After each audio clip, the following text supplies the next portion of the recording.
National? Last game mo na? Yeah, tingin ko. Yeah, very fitting. Very thankful ako sa moments na nakasama ko yung mga future Gilas, you know. Sa mga young guys, very thankful ako sa moment na nagkasama kami on and off the court. So, yun. Fitting ba na dito? Natapos yung Gilas career mo? Yes, sir. Yes, sir. I thought, akala ko madami akong fitting na mag-retire na ako yung gold. But this one, mas sweet. Parang, kasi very nostalgic sa akin. Jeff, ano yung marami kang moments in your national career, no? Ano yung masasabi mo top 3 siguro? On top of your head right now? Actually, dami. So, first, yung Gilas 2009, yung samahan namin ng Gilas 1 kasi puro kami bata nun. Dami, yung training camp namin, lahat yung process, yung first World Cup, yung hinel dito, still have goosebumps pag minsan naisip ko yun. Tapos yun yung tuloy-tuloy na progress ng Philippine team. So, very, ang dami talaga.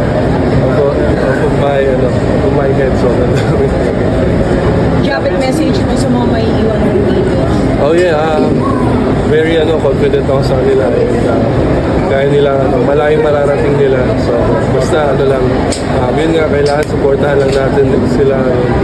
Ayun, patuloy lang yung pag-trust sa system, sa process.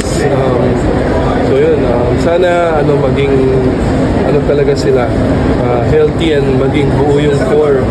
Kasi yun talaga dun actually hindi pa natin nakikita yung full potential talaga. So yun, abangan natin sila and supportahan natin sila. Ginebra, hindi pa naman. Ginebra, hindi pa naman.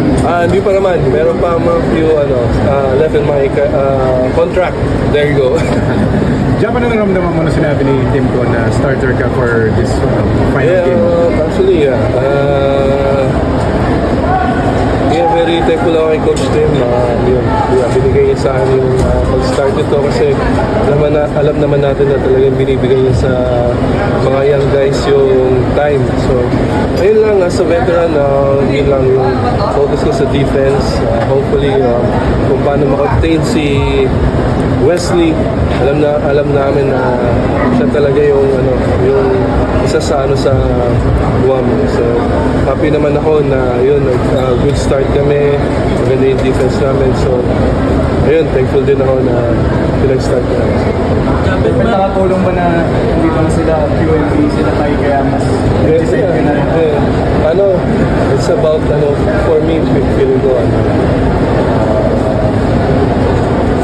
very fitting kasi, parang nabubuo na yung core nila. So, I feel like, ako feeling ko lang si Junmar, parang, may konting pwede pa siya mag-stay. So, para balid niya yung mga young guys.